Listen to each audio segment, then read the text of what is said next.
So BCI, brain-computer interfaces. Once more, maybe you were too shy. One person. Nobody heard of brain-computer interfaces before. Yeah, just hearing it is enough. All right, so I'm going to talk a little bit more about that. And maybe, are we allowed to start earlier? Just start. Yeah, right? Because I'm waiting for it. All right, a little bit of intro for myself as well. I'm Armagan Amcalar. I come from Germany, Berlin. I work for a company called UNU GmbH, which is a mobility solutions company. We build electric scooters. So, you know, the petrol scooters you'd know, like Vespa, but we build them electric with batteries. And we also build the cloud infrastructure and applications, mobile applications for that as well. I'm also the founder of something called LonjaWorks, which is a software craftsmanship school for women, because there's a huge discrepancy and imbalance in the tech industry, as you can see here in the room. And we try our best to help women get on board and increase their chances in this field. I'm also pretty much active on GitHub. I have a lot of open source libraries and frameworks that range from front-end frameworks to microservices to brain-computer interfaces to audio frameworks for the browser. If you're interested in any of those, I would encourage you to check them out. So, late last year, there was a hacking convention in Berlin. And the idea was that hackers gather around and present their best work. And at the end of the day, they pick the best hack or the best hacker for that convention. And I thought, OK, it's a good title, being a hacker. And I want to win that. And I wanted to come up with the ultimate hack.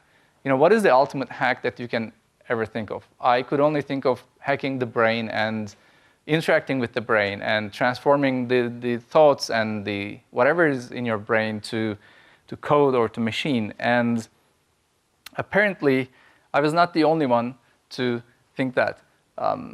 Last year, I guess in March, Elon Musk announced that he had a new company called Neuralink, which was built to, or which is trying to build some very high-speed interface between your brain and a computer. So they are trying to build chips that they will implant in your brains and somehow get signals out of your brain and your skull to a computer. He's a little bit optimistic about most of the stuff except AI. And he said, we'd be there in 8 to 10 years. In 8 to 10 years, this product will hit the market, and you'll be able to translate your thoughts into code or machine instructions. About the same time, Facebook made a counter-announcement. And this is Regina Dugan, Facebook VP of Engineering. And she was on stage with a huge, huge screen. So what if you could type directly from your brain? Facebook also announced that they're working on a brain-computer interface, a solution to connect your brain to your computer. And she was a little bit more conservative about this. She said, maybe we'll be there in 20 years, which is a little bit better of an estimation. But in fact, this is a funny picture. This is me, if you can't tell already. And this is my assistant. Just kidding, she's my best friend, just helping out. This is a picture from 10 years ago when I was working with brain signals and EEG headsets again. Actually, I started as an undergraduate student and did a master's on this thing. And the idea is, again, typing with brain signals. This is called an EEG cap.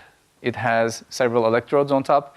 And the idea is they're connected to the computer. You get those signals in real time. You transpose them, and you try to decrypt what the person is trying to type by just looking at those signals. This is right before a live broadcast. Of course, we didn't have Facebook live videos back then. But this is the output. This tweet from 2010 is something I wrote with my brain signals and also submitted with my brain signals. So no hands, no strings attached. And it's in my Twitter profile.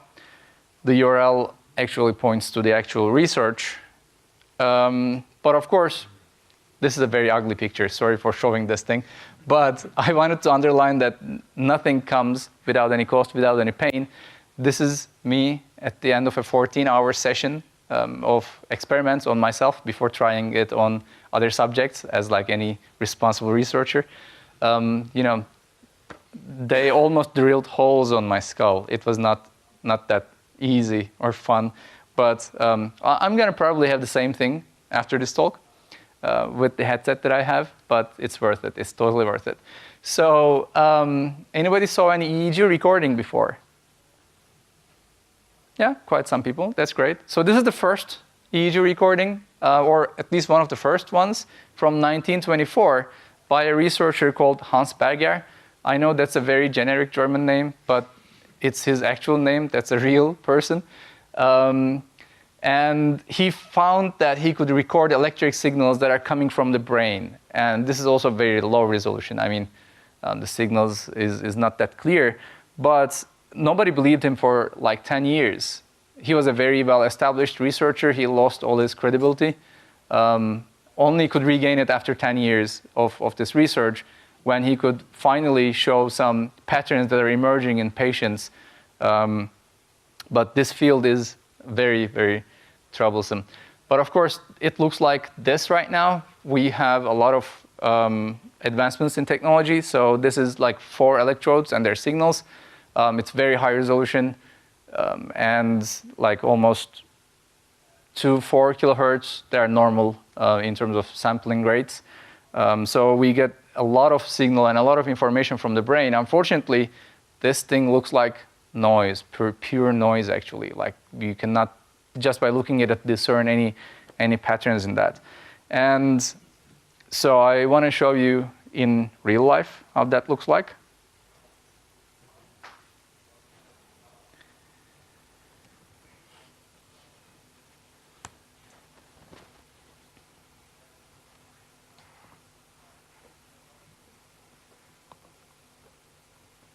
Yeah. So this is my brain signals, again in real time, streaming from my brain directly to a Node.js application, to an Electron application. I have 14 different electrodes here. So we have 14 different lines.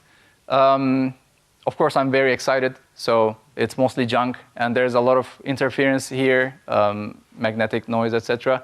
So the quality of the data is not that high. But if I calm down and stop speaking and blink my eyes, you can actually see it with your eyes here as peaks on certain electrodes. And that's exactly the extent of what we can discern just by looking at the data. So let me do that.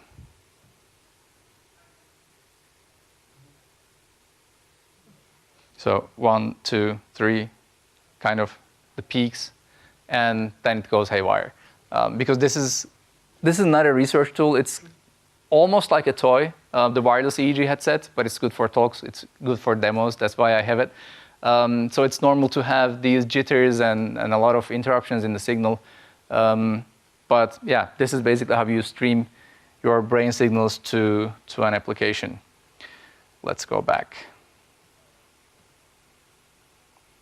All right, so how does this work? We have 100 billion neurons in our brain. It's 3 pounds, but it hosts 100 billion neurons, and all of them create information. All of them transmit information. The thing is, the highest density EEG caps with electrodes have like 256 electrodes on them, or maybe 500 electrodes, but it's still almost like 400,000 neurons per electrode, and it's a single line of signal that you receive from that electrode. So you're getting an average of 400,000 neurons that are creating different information on their own. So basically, we don't know what we get. We have no idea of what those signals are, what are the components. Most of them cancel each other out because one neuron fired this way, the other one fired this way.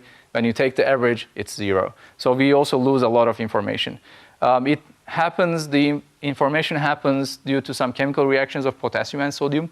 They create something called potential difference, which is a fancy word for voltage. They create some voltage within your brain, and we can detect it from the scalp.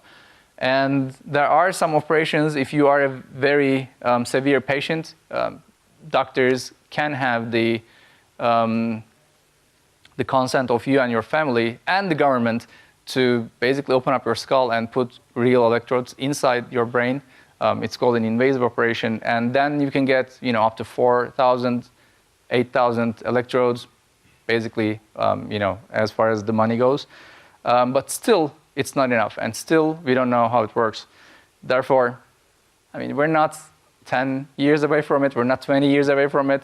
We still need a little bit of time because for the past 10 years that I'm watching the field, it's not really progressing that far. But we'll see how real money from real companies affect this.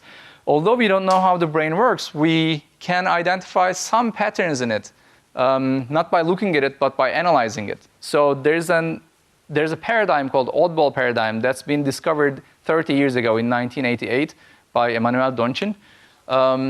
And it's called P300, or oddball paradigm. It's called P300 because it's a positive peak in the signal 300 milliseconds after there is an exciting event that you see.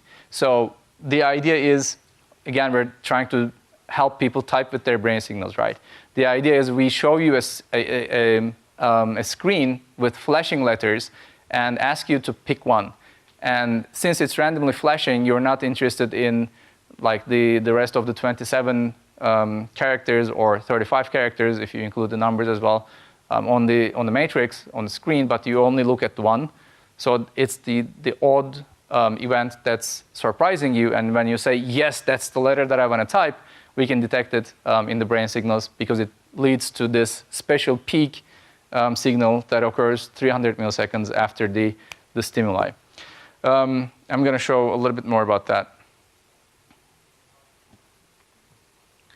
So hopefully this loads. Maybe, if the internet allows.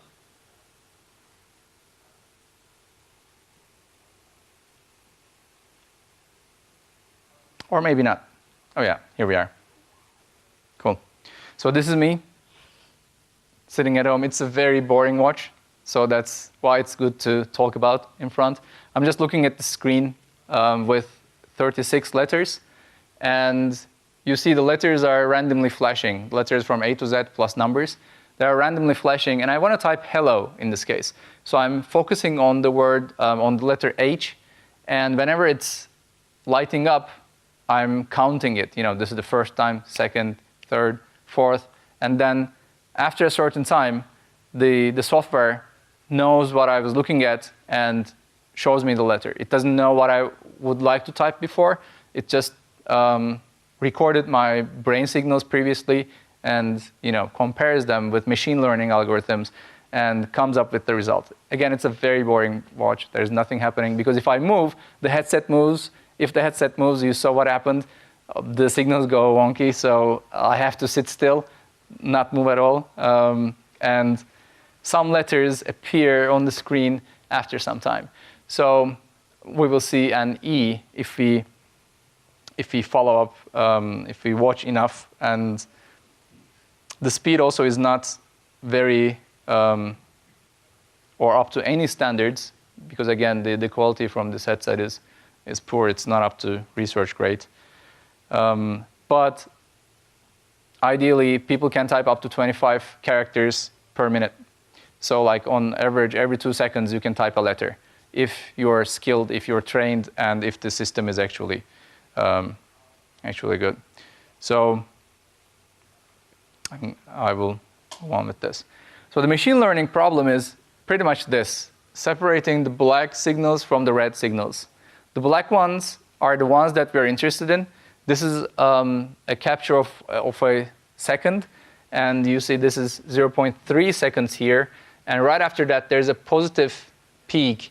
That's why the name is P300. Right after the 300 milliseconds, you see a peak.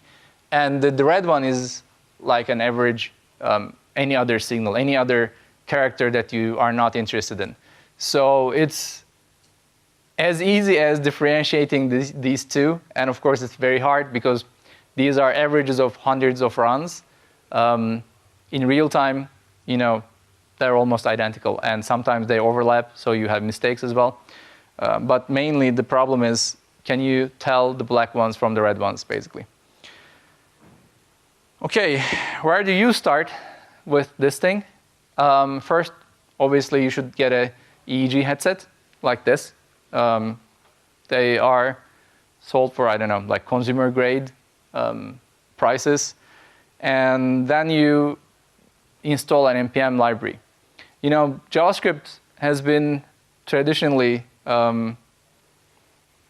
labeled as a toy language, right? People just do, you know, weird stuff on the browsers. And then it became a language for the backend. And I just didn't want to stop there. It's actually a language for serious research as well, and that's what I'm trying to show. So all you need is Node.js. You do npm install wits, and then constant mind requires wits, and then you open your mind, and you read your mind to console log. Yeah, but let me actually show you how this thing works.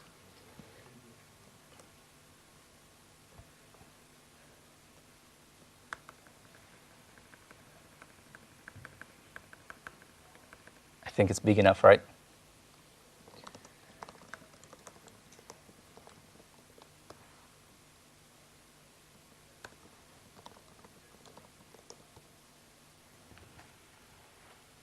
Okay, so mind open, and then I do mind.read console log, and you get live feed from your brain. I'm just printing it to the console. This is the contact quality for different sensors, different electrodes. And if you go up, you can see the battery and the levels of each. And then, you know, whatever you want to do with it. This is basically live streaming from your brain. It's streaming at a rate of 128 samples per second. So your code should be performant. And, you know, back then, even C was not always that performant, but now JavaScript and the modern browsers can handle that. So, or Node.js can handle that. So that's how we make use of this. The next one is called Brain Monitor. And this thing is kind of a fun experiment. It's a command line tool.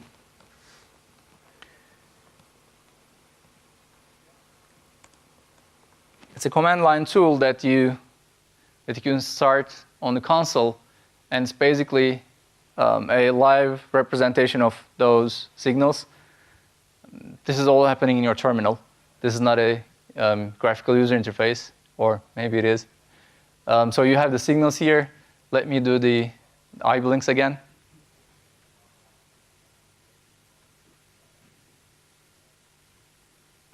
So yeah, 1, 2, 3. You see the peaks. And it gives you the contact quality, it gives you the battery, and a gyro. Unfortunately, maybe it's a little bit too small, but you can also track your head with this thing because it has a gyro inside.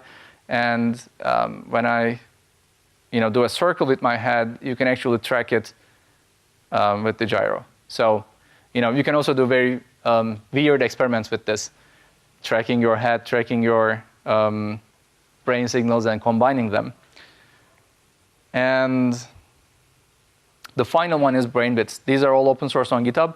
And BrainBits is the actual user interface. This is an Electron application that hosts this and shows you the matrix, flashes some letters. I was playing with the UI. That's why the letters disappear instead of flashing, and then colorful boxes appear there. Because the idea is the more interesting it is for you, the more excited you are, the better the resolution of or the quality of the signal is. So it's a huge UX topic, actually, how to improve the UX of this matrix so that it's useful. But yeah, this is an open source P300 speller for this headset. There are other alternatives as well, but there are none in JavaScript, and this is fully in JavaScript. And if any of you are interested in this field, I'm also looking for contributors to move this project forward. And again, the technology stack of this thing, it's all JavaScript all the way up, starting from the interface. But obviously, I had to write some native C code to interact with the headset. Because it's a USB connection, it doesn't have an API. It doesn't give you any API. It's actually encrypted as well. So some knights on the internet cracked it and cracked the encryption and put it on GitHub as an open source library, so a C library. So I made sure that I got that, wrote the Node.js bindings for it, and so that you can import it or require it in your Node.js code and use that library. All the processing is done in Node.js. Electron has the wrapper, so brings the browser, the front end, and the back end together in a single application. The flashing letters, the matrix, all of that logic is in Vue.js. Anybody familiar with Vue.js? That's cool. That's a very, very good, easy to use framework. Easier than Angular 1 when it first came out. If you are dinosaurs like me, if you're old enough to remember the days when Angular 1 came out in 2010, it was a magical effect, and then they lost their vibe. But Vue is actually architecturally that good as well, and I encourage you to use it. Then, the neural networks, the machine learning algorithms, they're also implemented in JavaScript. I also implemented my original algorithm from 10 years ago, a custom Bayesian linear discriminant analysis classifier in JavaScript. It was the hardest part of this project to convert MATLAB code into JavaScript. Something that is 10 lines in MATLAB is like 1,000 lines in JavaScript. And although I was using, I tried all the math libraries that are available in JavaScript, and I couldn't find any decent eigenvector calculator or a library for eigenvectors. And I built in an optional MATLAB server to interact with the Node.js app. So whenever there's data to analyze, whenever you need to calculate the eigenvector, you do a REST call to a server that's running in MATLAB. So the roles have changed. It's JavaScript for research, MATLAB for web servers, but it works. It just calculates the eigenvector and gives you a number. But yeah, this is basically the technology stack. Now, how do we do the formatting? Because you saw we can get raw electrode data to the console, right? How do we turn that into something that's actionable, that we can analyze? First of all, I know when I blink the letters, right? I know when they're flashing. So I count 1 second right after each flash and record that as an epoch of the data that I'm interested in. And then in order to remove the unwanted frequencies like the 50 hertz noise, etc., we filter the signal between 1 and 12 hertz. It's something, the frequencies are low that people can't hear. You cannot hear what 12 hertz sounds like. You can feel it in your body. When you go to a nightclub, when you are shaking, trembling, that is 10 hertz, 8 hertz, 12 hertz. So, and then we normalize the data so that all the incoming signals are between 0 and 1, because it's wildly changing based on the resistance of your skin, which is really hard to get. That's why we need a lot of gels, for example, that stick to your head or to your chest if you ever done EKG experiments as well. So we make sure the data is always between 0 and 1. And then, since the signals is between 1 and 12 hertz, there's a theorem called Nyquist Theorem, or Nyquist, I don't know how you pronounce that. But it says that you need, for example, 24 samples to represent 12 hertz data. You don't need more samples. The more samples give you more resolution. That's great. But if you don't need more resolution, if you're only interested in the frequencies, double the frequency is enough. So if you have any audio that's 44.1 kilohertz, to get that, basically we need 88.2 kilo samples. And this headset in particular gives 256 let's say data values per second. So I divide it by 8 to get 32 data values. What is the calculation? What is the range of frequency that I can represent with 32 data points? Anybody? I just talked about that. 412, you need 24. No, 412 hertz? Yes, you need 24. So if you have 32 samples, you can represent up to 16 hertz data, which is enough because we cut it off at 12. And then we run the machine learning algorithms. And then basically we say, this is my training data. I just look at the screen for half an hour. It records my brain signals. And there, the machine tells me what letters to type and records my brain signals. And then after that, we go to the test phase, where basically we don't, the machine doesn't know what I want to type, but it has previous recording and memory of what I typed earlier and,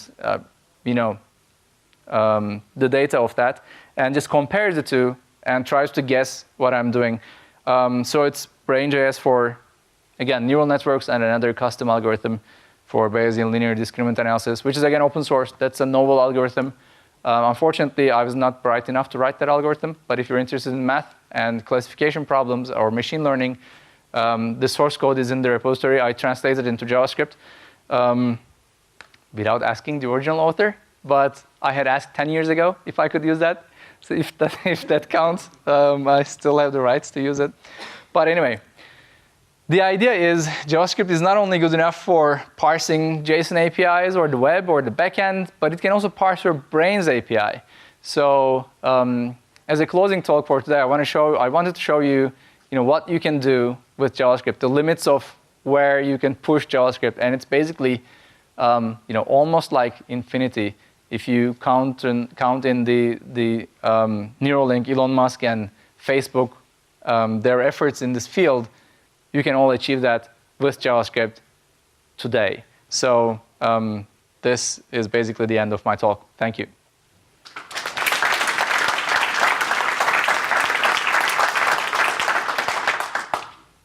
Now, if you have any questions, we got a couple of minutes. Please. Did you end up winning the hack? Did I end up winning the hack? Of course I did.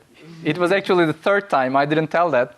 But I had already won it for 2 times in a row with different hacks, much smaller hacks, like playing guitar in the browser, using the browser as an amplifier. This is why I needed the ultimate hack. I had to ensure the win for the 3rd time. Yeah. Questions? There were other hands before. Please. Maybe more of a hint. You said you're still using MATLAB and like a server where MATLAB is running for your calculations. I was in a talk today from Philip Borka. He's actually was doing an introduction into standard lib.js, which is basically providing all the functionality that you might need for your project. Yeah. So maybe you could come together. I've, of course, extensively looked into stdlib. It has a lot of math functions. But it's a general purpose library. There are some very niche math libraries in JavaScript that are kind of better performant at some tasks. They don't have a very broad implementation of math functions. So I didn't use stdlib, but that was one of the starting points for matrix calculation and stuff. Actually, some of the matrix calculations run in the GPU because the GPU can do that with WebGL. That's a thing in JavaScript. So you can run your algorithms on the GPU with JavaScript. You don't need C or any other language for that. So some of the matrix calculations use it. But that's a very, very good math library to start with. And I definitely encourage everybody to use that. Please. What's your passion with this functionality, first one? I mean, what do you want to achieve? I wanted to create my own company 10 years ago for this thing. But I couldn't because I'm a terrible businessman.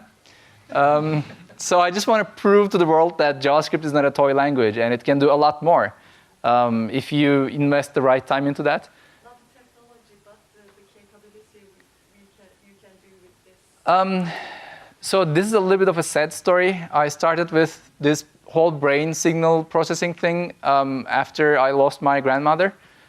She was a locked-in patient, so for her last days, she couldn't move, couldn't talk, but there were ways to communicate with her. So she was actually alive and she could communicate, she could think, but we didn't have such a device to communicate with her. It was very, very hard to do a similar thing with paper, pen and paper, and with blinking or very small muscle movements. So I said, there should be a better way, and maybe I can do this. fix this.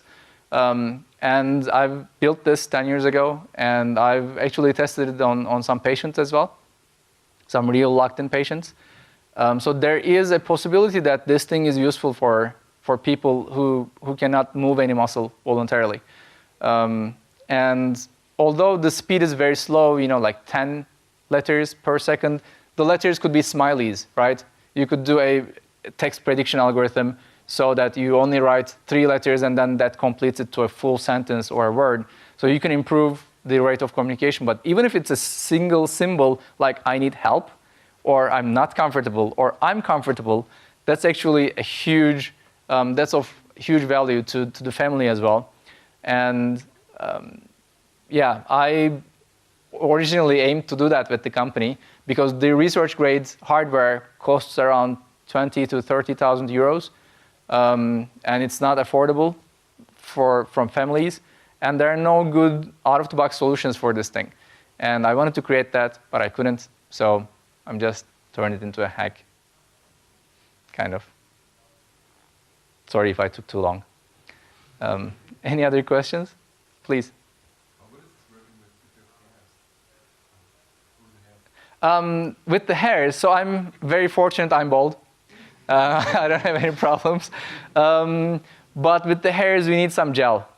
So you have to apply some sticky gel on your hair to attach the electrodes so that they also don't move. And it's really a hassle to wash it off afterwards. That's why I was doing so many experiments on myself back then. Because when you bring in your friends, they curse after you when they cannot clean their hair for 2 days. So it's a huge hassle, and people are trying to come up with dry electrodes that don't require these kind of gels or sticky things. This is kind of a hybrid. It works with the lens solution, normally that you use for contact lenses. I don't know if you ever tasted it, but it's kind of salty. I did, because why wouldn't you? It's a liquid that you use for something that you put on your eye, so you can, I guess, taste it. I did. It's basically seawater to clean that, and the salt is the link between the scalp and the electrodes. Basically transfers the electrons, and but it's still not good enough because you see whenever I move, the signals get lost because there's no solid good connection to the skin, and the resistance is just too high. So this is an unsolved problem mostly. For hair especially, it just doesn't really work unless you have, again, research-grade equipment and you fix that person to that place. So that's why this field didn't take off. And Elon Musk and others tried to build invasive methods. They want to put a chip within your skull, right onto your brain. And unfortunately, the government will not allow that. Maybe fortunately, let's say, because they're protecting the integrity of your body. And like, even if you want, currently, as a healthy person, you cannot get a brain implant. And you cannot get these electrodes. They only apply to very, very severe patients. So I don't think those governance will change anytime soon. So this is, mostly a dream, let's say. I read you can actually implant not the brain, but the other things to your body. So it's not allowed for the brain. Yeah, it's not allowed for the brain because 30% of the patients just die when you open their skull. So it's really a matter of life and death, literally. So it's very hard. Because just on top of what he asked, when you use a gel but with the hair, does it still work as well as if you're bald, or is it better if you're bald? It's of course better if you're bald because the resistance is much lower. But if you apply enough gel, it works. Like if you have hair like for 2 inches, like thick hair like yours maybe, it still works. You cannot do source localization on those signals, which means, each electrode would get 400,000, the average of 400,000 neurons. In that case, it would be maybe the average of 1 million because the gel spreads on your head. So the quality of the signal, of course, deteriorates, but at least it works. Like, you can still type. Of course, most of the people I worked with had hair. So, this is a successful research. Are they Yes, thankfully. I killed nobody, full disclosure. It all worked. And yeah, if you're really interested, you can also read up the papers that I published on this thing in 2010. Any other questions? We're lucky because we're the last session, and we have a lot of time. So we can talk freely. We can converse. Maybe you know any of working examples or solutions already existing with phones? Like that you can buy? Yes. So there are some companies that claim to produce solutions that you can buy out of the box. But the last time I checked, the cheapest one was 10,000 euros from a research institute in Austria, which is actually a leading research institute in this field. But since it's that costly, I didn't see any YouTube reviews for that. You know, unlike any consumer-grade product. Like even for this, there are some YouTube reviews, but for that kind of system, of course not. So they claim that it's the fastest typing P300 speller implementation in the world. And they were claiming that 10 years ago as well. But I couldn't get my hands on one, so I don't know if it really works or not. They have a single YouTube video showing the efficiency of their system. It looks like, you know, every second they can type a letter, which is double what I could achieve, which is the best in the research field. So, I mean, they look like really, they solved this problem almost. But again, it's not a convenient product because you still need the wires and a huge bulky machine to process the data and the gels and the preparation. The preparation already takes about an hour for each recording. So, and you can only use it for up to an hour or something, or 2 hours, because then you lose your concentration, basically. And then it doesn't work anymore. Unless you take a break, you rest. And when you come back, since this is the brain, and since every millimeter is like 10,000 neurons or 100,000 neurons on your skull, the places of the electrodes change, so the signals change. So even if you're the same person, you cannot use the same training data twice. You have to train the signal, the system again, because the match is like 50%, 60%. So it's a very cumbersome process that requires a lot of preparation up front. So hence, there are no real products on this field. Any other questions? Please.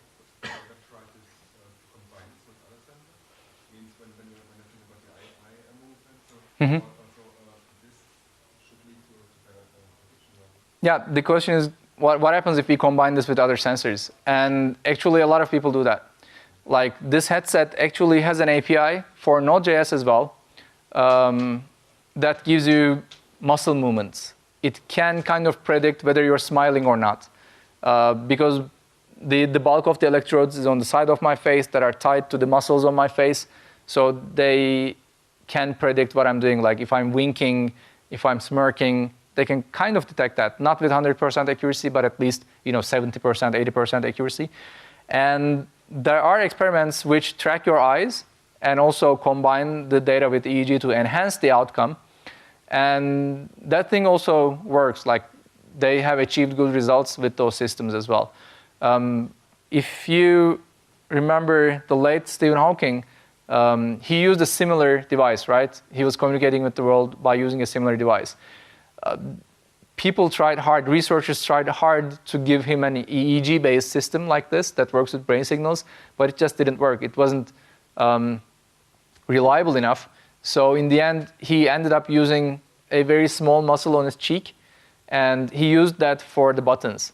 So he was using a similar approach, like a matrix of choices, and whenever he wants to choose one, he kind of smirks and then activates a muscle here that acts like a button, which is more reliable than getting your brain signals, because as I said, it just doesn't really work. So yes, definitely, other sensors, muscle sensors, they're all good. And it would work if more and more people could use their muscles, but originally the research is intended for ALS patients or locked-in patients who have no control over their body, not even their cheek muscles. So the goal is to do it only with brain signals, without any other sensors. Great questions, thank you. This is a really nice interactive session. So just, Please. One more question. So the examples you're giving, you're working with a big set of data, let's say, because the alphabet, more than 20 options that you can have. But if you're working with something very simple, like a binary option, if you're trying to control a game and choose between left and right, something like that, do you think an application like that would be reliable enough so that you can just plug in someone's head and don't really have to calibrate much? Or so this was the oddball paradigm. And the question is, what happens if you reduce the number of choices on the screen from 36 to 2 or 3? Will it increase the accuracy and stuff? There are other paradigms for implementing that thing, but this is called the oddball paradigm, and it relies on very unique events. 1 out of 36 is a unique event. 1 out of 2 is not that unique. And because, these are flashing randomly, right? How would you flash 2 stuff randomly? On the greater scale, 50% of the time, one will light up, 50% of the time, the other one will light up. And it actually, it has a negative effect on accuracy because, again, we're relying on something being very exciting, very unique, that, you're not interested in all the other 35 options, which means, 35 over 36 of the time, you're not interested. And 1 over 36 of the time, you say, yes, this is what I want. And we can only see that or analyze that in your brain signals. Because again, this is just mostly noise. Only that ratio is significant. You can do 1 out of 20, that also works. I've worked with a lot of different keyboard layouts. 1 out of 16 kind of was my limit. Anything below that, you start losing accuracy because the choices don't become that exciting or that unique anymore. Please. What if we would improve the excitement or heighten the excitement every time our machine learning algorithm or our classifier gets an impulse? Like the first time you look at the H, for example, for the hello, and as soon as the light flashes, basically, you are excited, so you look at it. And then the next time, so first we kind of predict already that it might be the H because we received one event for that one. Yeah. What if we would improve it in any way? Like, I don't know, maybe increase the brightness, or I don't know, maybe like put an icon next to it. Exactly. Yeah, this is a very good approach. The question is, how can we improve the user experience of the matrix to reflect or to guide the user to increase the accuracy?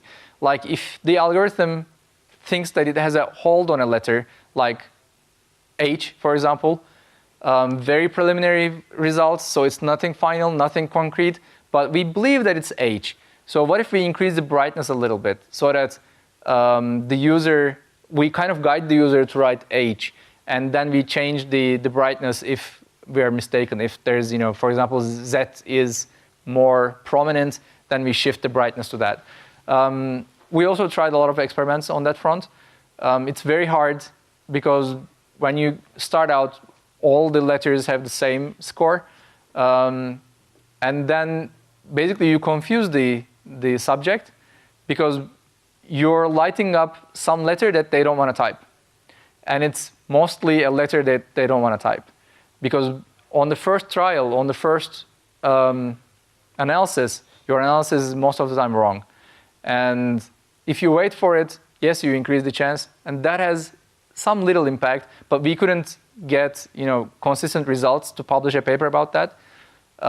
So it was left as future research, but it's some of the things that I've always wanted to explore, options like that. Make it a little bit bigger, maybe, more and more, because that also gives feedback to the user. If we think H, that they want to type H, and we make it bigger, the user understands that, no, that's not my letter, so I should focus more on my own letter.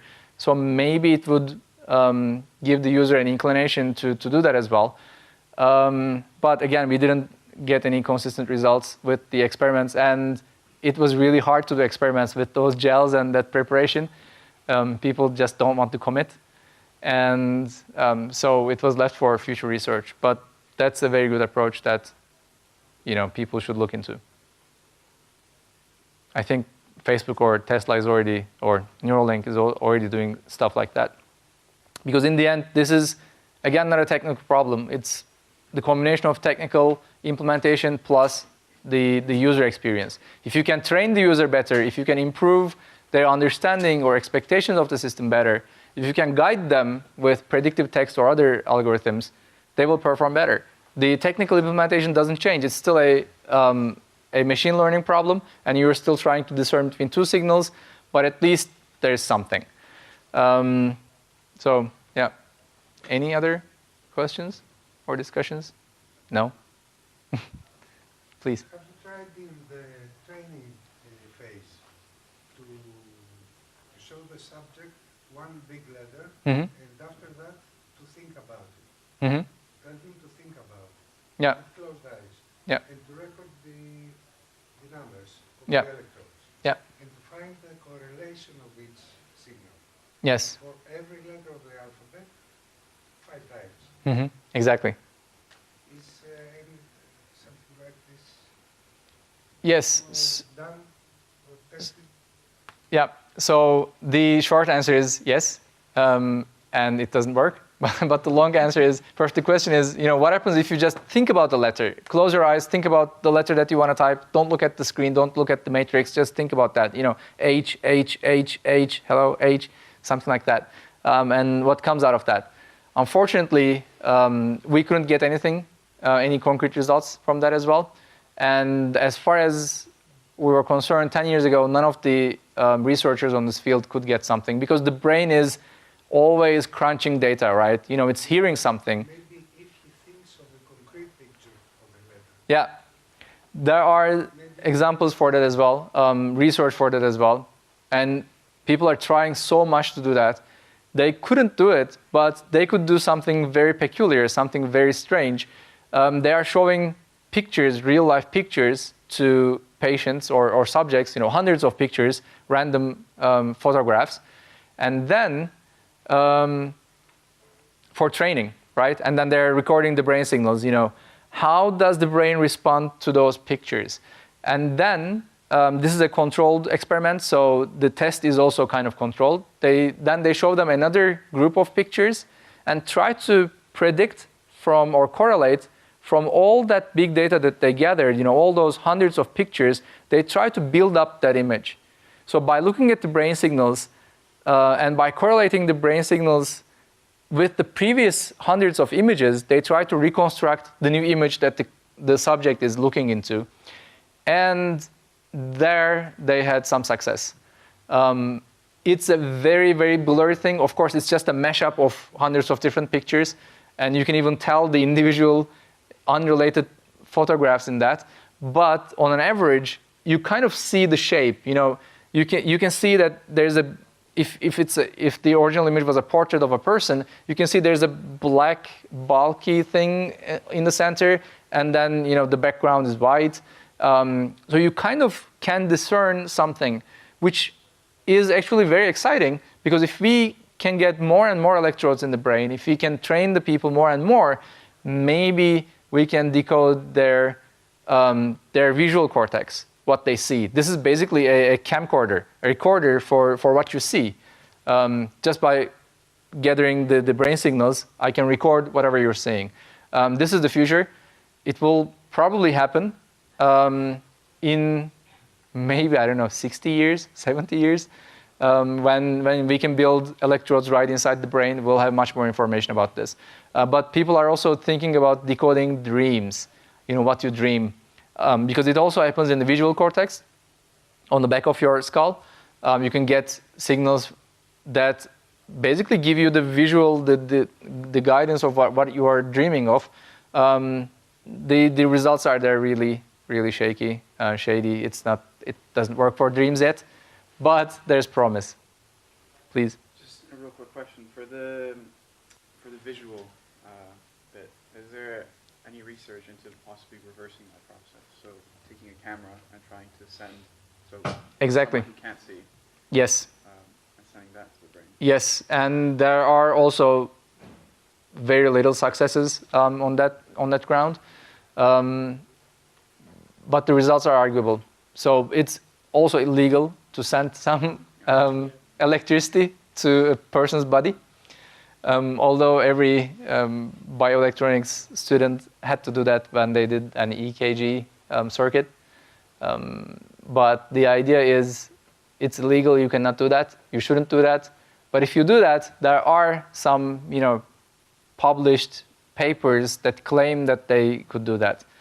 And I choose to believe them because we can excite the brain.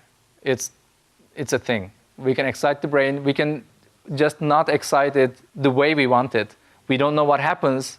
This is also the effect of drugs, right? You take drugs, but you don't know what you expect, what experiences you will have afterwards. We do that with electricity as well. So it can cause you to sense a smell or, I don't know, hear a sound when we're giving electricity to your brain. That's why it's very dangerous, because it can also cause seizures. Any other questions? Maybe we're also over time. If you want, you can definitely leave. You don't have to stay with us, but I just like the conversation, so please. I've seen someone on TV a few years ago control a mouse, pointer on this brain signal. Yeah. Is that a promising approach? How does it compare to So again, it's a very different paradigm, but it's more promising because it's based on 2 axes only, and it's a continuous thing. So these are discrete events that we're looking into. It's a little bit easier when you have continuous feedback of your performance. And yeah, that research actually works. It's a lab from Zurich, a school, EPFL. And I mean, I've seen it with my own eyes that research works. have you tried experimenting with that to pick letters? Maybe move the groups of letters?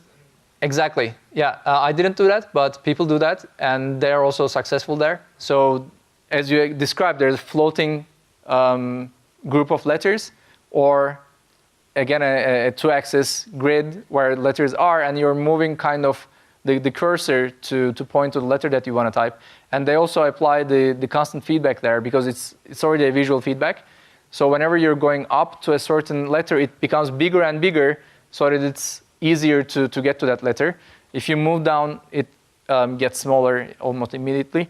And that also works. It's not that faster, but it's a different approach, which is promising for research. So people are working on that as well. Thank you. I guess we can call it a day. I'll be here for all the remaining discussions and remaining questions, but I don't want to keep everybody. Thanks for coming today.